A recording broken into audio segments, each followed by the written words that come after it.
I. Success is not the destination, it's a way to travel. Today is 22nd of May 2022. Let us have a quick discussion of all these important topics. Quiz number 24 polity के answers हैं। 61st amendment में constitution में lower किया गया था age of voters to 18 years.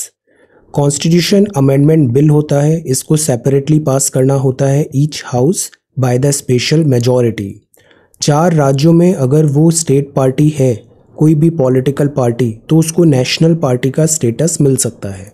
25 of January को national voters day celebrate करते हैं और Dinesh Goswami committee was concern with electoral reforms. आज के सवाल हैं, why is ozone layer useful to humanity? Ozone क्यों इंपॉर्टेंट है? The pugmark technique is used for what? इनमें से क्या करेक्ट ऑप्शन है? Which of the following forests is known as the lungs of the planet earth? Chipko movement was basically against maintenance of genetic diversity in national park is done by what? In situ, ex situ, gene pool, etc. What? So these are 5 questions for today. 1, 2, 3, 4 and 5. Vocabulary है flouted, flouting the norms, उल्लंघन करना, openly disregard a rule, law or convention. Obligatory का मतलब अनिवार्य होता है, compulsory. Shunning मतलब त्यागना, avoid, evade. Upheaval means उथल पुथल, a violent or sudden change or disruption to something. Dreary means उदास, dull, bleak, lifeless, depressing. So ये vocabulary words हैं आज के लिए. If you come across any other important word, write down that word along with its meaning in the comment section down below. ये CSET है. CSET का this is the RC. Okay, close your eyes. Now open it. So this is the RC. This is the RC. Try to answer this question. And this is the second question, CSET. Try to answer this question as well. So these two are CSET questions. Now let us come to the Hindu newspaper. Today is May 22nd, Sunday, the Hindu. आज morning में full length test भी हुआ था. 100 questions, 120 minutes. I tried to make a very balanced paper. Easy भी थे, moderate भी थे, कुछ difficult भी हो सकते हैं. द आइडिया इज़ कि एक रूटीन बन जाए, एक हम मॉक टेस्ट का प्रैक्टिस हो जाए। इसमें जो भी लर्निंग्स हैं, स्कोर अच्छा आया या ख़राब आया, इसको हमें ज़्यादा सीरियसली नहीं लेना है। The idea is only about learning. तो आज शाम को इसका जो सॉल्यूशन वीडियो है वो आई विल शेयर और उसको साथ में डिस्कस करेंगे इवनिंग में। Alright, so let us come to the Hindu newspaper. So this is the front page of the Hindu. First जो न्यूज़ है, Center slashes fuel taxes, sets 200 subsidy on LPG cylinder। महंगाई बहुत बढ़ रही है, तो इसलिए RBI ने क्या किया? RBI ने जो रेट कट्स थे, रेपो, रिवर्स रेपो, तो टाइटर मॉनेटरी पॉलिसी की तरफ डायरेक्शन लिया है। रेट कट्स, रेट्स इंक्रीज किए हैं। सिमिलरली गवर्नमेंट के एंड पे महंगाई बढ़ने का सबसे बड़ा रीज़न होता है cost push inflation. Transportation cost जो होती है, ये एक मेजर फैक्टर होती है जिसके कारण इन्फ्लेशन होता है।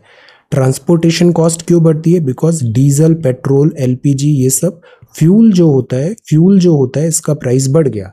इन्फ्लेशन होता है, इन्फ्लेशन में अगर हम फ्यूल और फूड को हटा देते हैं तो ये बनता है core inflation. But fuel and food को भी इग्नोर नहीं किया जा सकता। So that is why government ने एलपीजी सिलेंडर में 200 रुपये का सब्सिडी है। सब्सिडी मतलब 1000 रुपये का सिलेंडर है, 200 रुपये सरकार देगी, 800 ही आपको पे करने पड़ेंगे। तो 200 रुपये की सब्सिडी एलपीजी में है। इसके अलावा अप टू 10 रुपये तक, 8 to 10 रुपये तक जो पेट्रोल डीजल है इसमें भी कट किया है। इसमें जो कट किया है वो सरकार ने अपनी जो एक्साइज ड्यूटी होती है, एक्साइज प्रोडक्शन पे एक्साइज ड्यूटी, तो एक्साइज ड्यूटी यहाँ पे कट कर दी गई है। तो दैट इज़ वाई ये पैटर्न है। ये चार्ट शो कर रहा है central excise duty a litre of petrol पे। तो पहले जैसे मार्च 2014 में 10.38 रुपये था, अभी ये बढ़ के से 30-35 रुपये तक हो गया था। अब इसमें फिर 10 रुपये कम किए हैं करीब, तो अब 20 रुपये अप्रॉक्सीमेटली एक्साइज ड्यूटी लगेगा पेट्रोल डीजल पे। तो दिस इज़ दैट। तो दो प्राइमरली टैक्स लगते हैं, एक लगता है एक्साइज ड्यूटी, दूसरा होता है value addition tax VAT. VAT state government के थ्रू और जो एक्साइज ड्यूटी होती है वो सेंट्रल गवर्नमेंट लगाती है। इसके अलावा एक सेस भी होता है, सेस। सेस पे कोई भी चेंजेस नहीं किए गए। सेस जो होता है ना, ये सेंट्रल गवर्नमेंट को, यूनियन गवर्नमेंट को स्टेट्स के साथ शेयर करना मैंडेटरी नहीं होता। सेस का जो पोर्शन होता है वो शेयर नहीं होता है with the states, so this is cess. So ये सब्सिडी है और फ्यूल टैक्सेस अभी यहाँ पर कम हुए हैं। Then this is government wants to keep lookout circular, and this is floods claim 25 lives in northeast. This is very painful. Floods northeast Brahmaputra river एक annual affair बन के रह गया है। हर साल हम देखते हैं, अभी तो मानसून आने दो फिर यहाँ फ्लड लाइक सिचुएशन हो जाएगी। Flood planning is that is why very important, because we know कि ये एरिया प्रोन है फ्लड के लिए, तो हम प्रिपेयर क्यों नहीं कर पा रहे हैं। दीज आर द क्वेश्चंस जो हमें रेज करने चाहिए और सॉल्यूशन फाइंड करना चाहिए।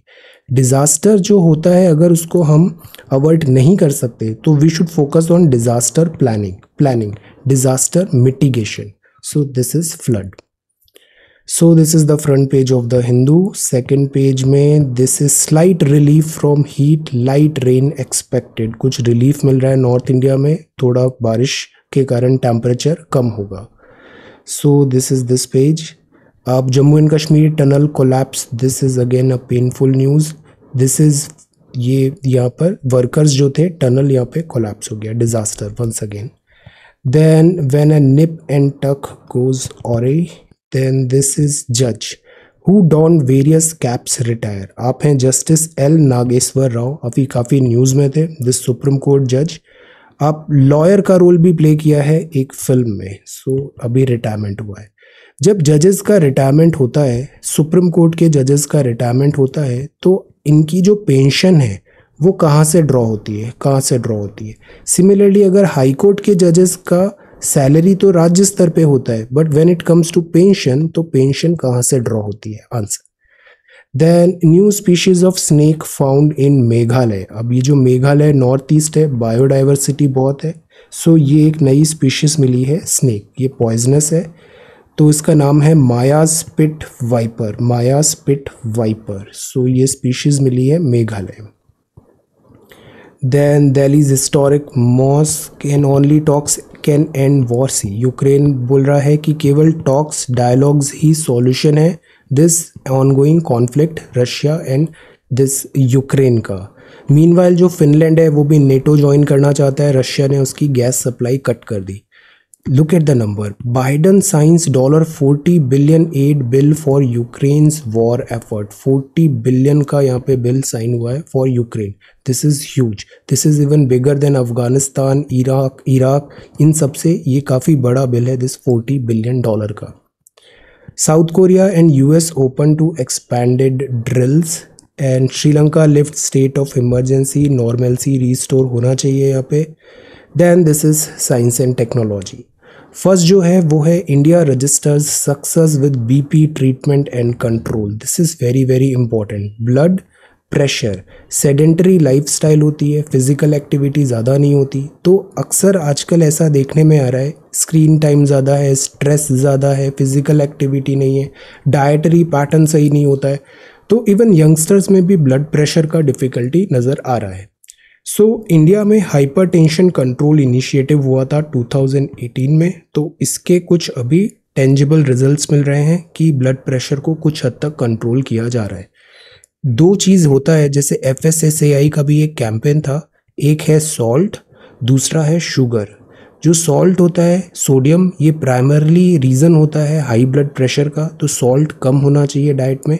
शुगर जो होता है ये दूसरी एक और डिसीज़ है डायबिटीज़, वो भी ऑन राइज है, तो शुगर एंड सॉल्ट ये जो दो वाइट क्रिस्टल है इनको थोड़ा कम। Then researchers share draft genome sequences of monkeypox virus. अब एक नया वायरस आ रहा है, ये मंकी पॉक्स वायरस है इसका नाम। अभी बहुत सारा इसमें रूमर्स वगैरह भी हैं, लेट अस वेट, इसको हम easily on the time over the time इसको फॉलो करेंगे, लर्न करेंगे। फिलहाल ये है कि ये भी एक काइंड ऑफ जूनोटिक डिसीज़ है। जूनोटिक डिसीज क्या होती है? Animals to human, human animal, that is zoonotic disease. ये वायरस स्प्रेड भी हो रहा है, कई बार सिम्टमेटिक है, कई बार असिम्टमेटिक है। सिम्टमेटिक में कुछ इस टाइप से, जैसे चिकन पॉक्स टाइप, इस टाइप के स्किन में रैशेज नज़र आ रहे हैं, तो दिस इज़ देयर। और इसका अभी भी वायरस का वैक्सीनेशन वगैरह नहीं है हमारे पास। यूजुअली विजिबल स्किन यहाँ पे ऐसे सिम्टम्स दिखते हैं, बट ये असिम्टमेटिकली भी हो सकता है। तो अभी बहुत सारी थ्योरीज है, let us wait. Virus transmissible भी है, यूरोप में काफ़ी सारे केसेस इसके नज़र आए हैं, let us see. Then scientist can neutralise pit viper venom. Venom मतलब से poison. Substance found in fruits and vegetables can neutralize the venom of a poisonous pit viper common in much of South America, Brazil. तो Brazil में वैसे भी rain forest है, lungs of the earth, तो यहाँ biodiversity भी बहुत है और स्नेक्स भी बहुत मिलते हैं। एक स्नेक होता है एनाकोंडा, वो भी यहीं मिलता है। तो ये पिट वाइपर है, this is very very venomous snake, और इसका इन्होंने एंटीडोट फाइंड किया है कुछ वेजिटेबल्स एंड फ्रूट्स के हेल्प से। Okay, so this is there. अब ये स्नैपशॉट है। Trees are dying, trees are dying. The risk of trees dying in the tropical forest of north Australia has doubled since the mid 1980s। तो trees हैं, trees भी like human being की तरह होते हैं। आप उन साइंटिस्ट का नाम बताओ, इंडियन साइंटिस्ट है, फेमस इंडियन साइंटिस्ट, जिन्होंने एक्सपेरिमेंट के थ्रू बताया था कि जो प्लांट्स होते हैं, प्लांट्स में भी लाइफ होती है। तो जैसे हमारी लाइफ होती है, young, mature, old, then gone, तो सिमिलरली ट्रीज का भी होता है। So the risk of trees dying in the tropical forest of northern Australia double हो गया है। इसके रीजंस क्या हो सकते हैं? जैसे क्लाइमेटिक फैक्टर है, कंड्यूसिव नहीं है क्लाइमेटिक, एटमॉस्फेरिक फैक्टर्स हो गए। तो ये जो ट्रीज है, बिकॉज ऑफ क्लाइमेट चेंज, इनकी डेथ रेट बढ़ी है। देन एलिफेंट्स, मॉर्निंग एलिफेंट्स जो होते हैं, ये बहुत इंटेलिजेंट एनिमल होता है। Intelligent, it is a very intelligent animal, और ये बहुत सोशल एनिमल भी होता है, सोशल। तो अक्सर कई बार हम देखते हैं, जैसे ये कॉरिडोर है, उड़ीसा में अक्सर ऐसी न्यूज़ आती है, ये कॉरिडोर है, रेलवे लाइन है, और यहाँ पे जैसे इलेक्ट्रोक्यूशन हो गया किसी एलिफेंट का, तो अब उस एलिफेंट को बचाने के लिए पूरा हर्ड आ जाता है, और एट टाइम्स हम देखते हैं कि पूरा हर्ड 10-15 एलिफेंट्स की यहाँ पे कैजुअलिटी हो गई, because they are very social animal, they are very closely emotionally bonded होता है इनका पूरा जो हर्ड होता है। तो वीडियोज़ यहाँ पे एक फ्रेश इंसाइट दिया है, रिसर्चर्स ने देखा बिहेवियर ऑफ एलिफेंट्स में कि what seems to be keeping vigil over the body of a peer, trumpeting or roaring, and females carrying deceased calves. So this tells कि elephant काफ़ी sentimental, emotional, intelligent animal होता है this elephant. Human animal conflict को कम करना ज़रूरी है। Then this is dawn of farming. Dawn मतलब this सुबह। तो एक्चुअली जो ह्यूमन बींग्स हैं, ह्यूमन बींग्स का इतना इवोल्यूशन क्यों हुआ? बिकॉज हमने फार्मिंग सीख लिया, एग्रीकल्चर सीख लिया। Tiger is so strong, but tiger को मॉर्निंग से उठते ही बस एक ही टेंशन होता है, आज हम खाना क्या खाएंगे। और जो ह्यूमन बींग्स हैं, ह्यूमन बींग्स ने फार्मिंग सीख लिया, एग्रीकल्चर सीख लिया, तो दे काइंड ऑफ फ्री हो गए। वो, उनको फ्री टाइम मिला, फ्री टाइम मिला तो उनका ब्रेन डेवलप होने लग गया। फ्री टाइम मिला तो उन्होंने और अदर इनोवेशंस किए, उसने फायर सीखा, व्हील सीखा, like that. So the point is, इस फार्मिंग ने जो ह्यूमन सिविलाइजेशन है, इसका पूरा course of action he change कर दिया। रैपिडली हमारी ग्रोथ हुई उसकी, और आज की डेट में बाकी एनिमल्स के कंपैरिजन में हम इतने आगे बढ़ गए। तो डॉन ऑफ फार्मिंग, तो एक ये एनाटोलियन पेनिनसुला है, टर्की में है, यहाँ कुछ अभी ऐसे एविडेंसेस मिले हैं, एंशिएंट फार्मिंग यहाँ पे ऐसे स्टार्ट हुआ था मिडिल ईस्ट में। So this is that. बाकी Indus valley civilisation is very important exam context में। आईवीसी में फार्मिंग कौन कौन से चीज़ों का वो फार्मिंग करते थे, क्या वहाँ पे वीट मिला है, क्या वहाँ पे राइस मिला है आईवीसी में? Answer this. तो पावर इज गॉन। सो ये है little difference. Little difference, dogs होते हैं, इनकी बहुत सारी ब्रीड होती है, कुछ ब्रीड होती है, और जो ब्रीड का स्पेसिफिक ट्रेट है, बिहेवियर है, तो आर्टिकल ये बोल रहा है कि जो स्पेसिफिक बिहेवियर और ट्रेट है वो बहुत कुछ ब्रीड पे डिपेंड नहीं भी करता है।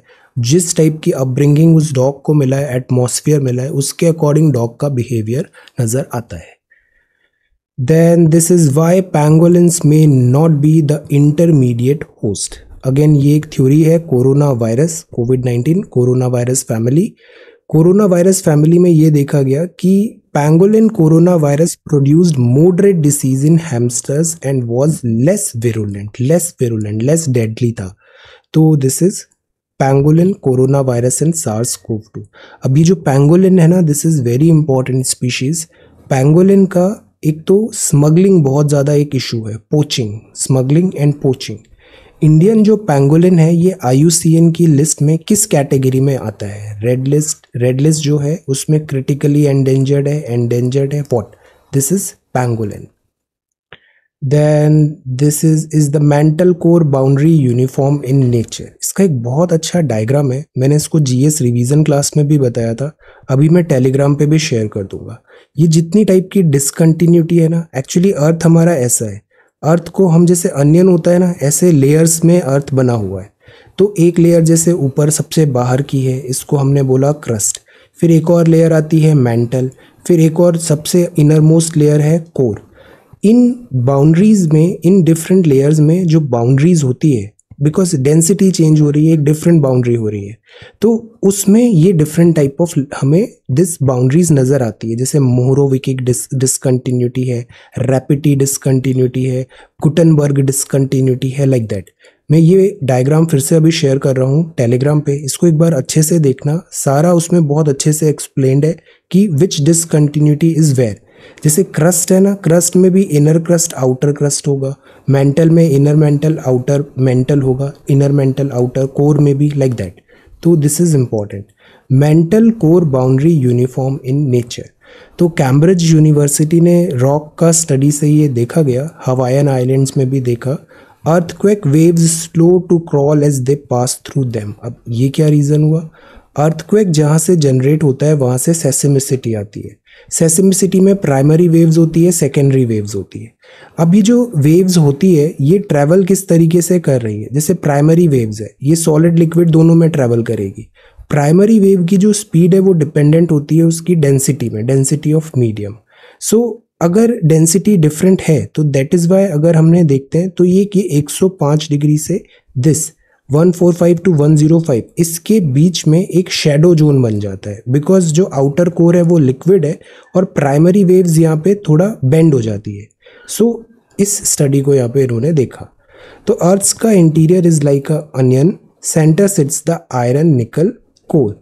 तो अर्थ में हम डायरेक्टली तो डिग कर नहीं सकते अर्थ के अंदर तक, तो हमें पता चले अंदर क्या है, तो हम इनडायरेक्ट सोर्सेज ढूंढते हैं, और इनडायरेक्ट सोर्सेज जैसे सेसेमिसिटी वगैरह हुआ, इससे हम कोशिश करते हैं कि वेव्स का ट्रैवल पैटर्न से फाइंड आउट कर पाएं अर्थ के इंटीरियर में एक्चुअली क्या है।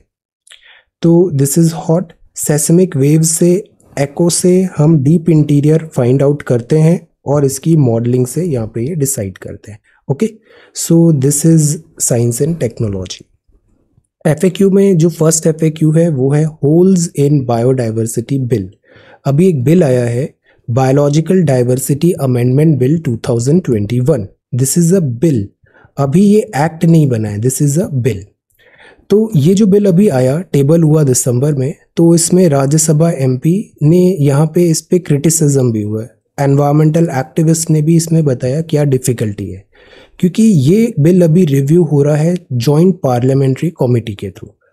तो अमेंडमेंट्स ने क्या बताया बिल में कि एक है biological diversity act 2002, biological diversity, nature में जो डाइवर्सिटी है, तो biological diversity act 2002 was framed to give effect to united nation CBD। What is CBD? Convention on biological diversity act 1992। अब इसमें क्या था? Sustainable, fair and equitable sharing होना चाहिए, benefits arising out of the utilisation of biological resources and traditional knowledge. तो nature में बहुत सारी कम्युनिटीज होती है, ट्राइबल ग्रुप्स भी हो सकते हैं, विलेजर्स भी हो सकते हैं, वो सर्टेन बायोलॉजिकल जो चीज़ें हैं, वहाँ का बायोलॉजिकल रिसोर्सेज है, उस पे उनको बहुत ज़्यादा नॉलेज है, ट्रेडिशनल नॉलेज है, कि उनको पता है मेडिसिनल वैल्यू क्या हो सकती है इस प्लांट की, या फिर इस फ्रूट का क्या बेनिफिट है, क्या लॉसेज है। तो ये ट्रेडिशनल नॉलेज जो है, ये इसको किस तरीके से शेयर किया जाए, इक्विटेबल शेयरिंग कैसे हो, जो बेनिफिट्स हैं वो डिस्ट्रीब्यूट कैसे करें ह्यूमैनिटी में, इसके लिए आया था this CBD 1992 and then biological diversity act 2002। अब 3 टियर स्ट्रक्चर बनाने की भी बात थी। नेशनल बायोडाइवर्सिटी अथॉरिटी होगी, स्टेट बायोडाइवर्सिटी बोर्ड होगा और स्टेट लेवल पे, और मैनेजमेंट कमेटी भी होगी लोकल लेवल पे। तो ऐसे 3 टियर बना दिया। अभी जो प्राइमरली जो इस पे ऑब्जेक्शंस आ रहे हैं वो ये है कि एक और मिनिस्ट्री होती है आयुष में आयुर्वेदा, यूनानी, सिद्धा, होम्योपैथी ये सब आता है। अब आयुष में एक एग्जेम्पशन दे दिया गया है कि आयुष मेडिसिन, अब मेडिसिन ट्रेडिशनल नॉलेज पे डिवेल करेगी। तो अगर ये आयुष प्रैक्टिशनर्स हैं या आयुष मेडिसिन बनाने वाले हैं, ये ट्रेडिशनल नॉलेज से ट्राइबल्स वगैरह इजीली अब उसको एक्सेस कर सकते हैं। तो इस बिल ने वाइडन कर दिया है scope of levying access and benefit sharing with local community and for further conservation of biological resources. The idea is कि ओपन अप करने की बात है, दैट इज गुड। इससे मोनेटाइजेशन भी होगा, लोकल कम्युनिटी की जो नॉलेज है इनको मॉनेटरी बेनिफिट्स भी मिलेंगे, बट साथ ही साथ एक्सप्लॉयटेशन भी हो सकता है। तो अगर इनको ट्रेडिशनल नॉलेज मिलेगा आयुष प्रैक्टिशनर्स वगैरह को, तो क्या जो कम्युनिटी है उसके राइट सेफगार्ड हो पाएंगे या नहीं, ये प्राइमरली यहाँ पे क्वेश्चन है। बेनिफिट कैसे डिस्ट्रीब्यूट होगा यहाँ पे, आयुर्वेदा, योगा, नेचुरोपैथी, यूनानी, सिद्धा एंड होम्योपैथी। तो ये तो काइंड ऑफ बायोपायरेसी हो जाएगा कि उनकी ट्रेडिशनल नॉलेज को आयुष जो है ये उसको ब्रांड पैकेज करके प्रॉफिट्स कमाएंगे और बेनिफिट्स इनको मिल नहीं पाएगा ट्रेडिशनल जो ड्वेलर्स हैं। ये यहाँ पे अभी आर्ग्यूमेंट दिया गया। तो let us see, this is still a bill. Former this environment ministry Jairam Ramesh साहब ने यहाँ पे इस पे सवाल उठाए हैं। लेट अस सी इस पे आगे क्या होता है। द होल आइडिया इज कि जो ट्रेडिशनल नॉलेज है, जो रिसोर्सेज हैं, इसका इक्विटेबल डिस्ट्रीब्यूशन होना जरूरी है। अब जैसे ये है, why is Turkey against Sweden Finland joining NATO.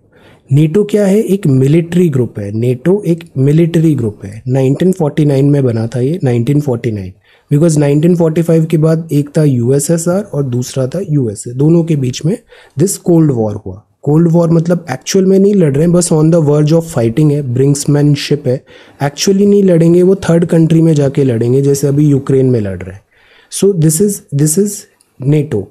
अब बात ये हुआ, यूएसएसआर का डिसइंटीग्रेशन हुआ। यूएसएसआर का डिसइंटीग्रेशन हो गया तो अब तो कोल्ड वॉर का कोई रीज़न ही नहीं है। तो नेटो क्या कर रहा है, सवाल ये उठता है कि नेटो जिस यूएसएसआर के लिए था वो ही नहीं है, तो what is the purpose of NATO. तो ये बड़ा प्रैक्टिकल सवाल भी था। डोनाल्ड ट्रंप ने इसको रेज किया और नेटो को अबैंडन करने की भी बात किया। बट अब फिर से यूक्रेन क्राइसिस हो गया है और नेटो बहुत यूनिफाइड हो गया है। नेटो कॉन्टिन्यूसली एक्सपैंड भी कर रहा है और अब फिनलैंड एंड स्वीडन, ये स्वीडन है, ये फिनलैंड है, ये दोनों भी नेटो में मिलना चाहते हैं। तो देखो शुरू में इसकी मेंबरशिप कितनी कम थी, ये जो ब्लू है दीज आर इनिशियल मेंबर 1949 के टाइम पे। फिर देखो धीरे धीरे इसमें कंट्रीज बढ़ते गए। फिर अभी यूक्रेन है, यूक्रेन ने भी इंटरेस्ट दिखाया कि वो भी ज्वाइन करना चाहता है NATO. So the point is, Russia जो है, रशिया के बाउंड्री पे, बॉर्डर पे नेटो ग्रुप आ गया है। सो Russia that is Y alarm feel कर रहा है। और ये जो कंट्रीज़ हैं ये फॉर्मर यूएसएसआर की भी कंट्रीज़ थी। So these are the reason कि रशिया काफ़ी अप्रीहेंसिव फील करता है। अब Russia, because Sweden and Finland भी अब नेटो ग्रुप ज्वाइन करना चाहेंगे। ये फिनलैंड है, ये रशिया की बाउंड्री आ गई, फिनलैंड एंड स्वीडन। तो रशिया अगेन अलार्म फील्ड है। बट रशिया अब यूक्रेन क्राइसिस में भी एंगेज है। तो लेट अस सी आगे क्या डेवलपमेंट होता है। ज्वाइन करने से पहले नेटो में एक और बात होता है, मेंबर कंट्रीज वीटो लगा सकते हैं। सो दिस इज टर्की बोलता है ये जो स्वीडन और फिनलैंड है ये भी टेररिस्ट कंट्रीज हैं, बिकॉज ये खुद जो टेररिस्ट हैं उनको यहाँ पे दिस हार्बर करते हैं।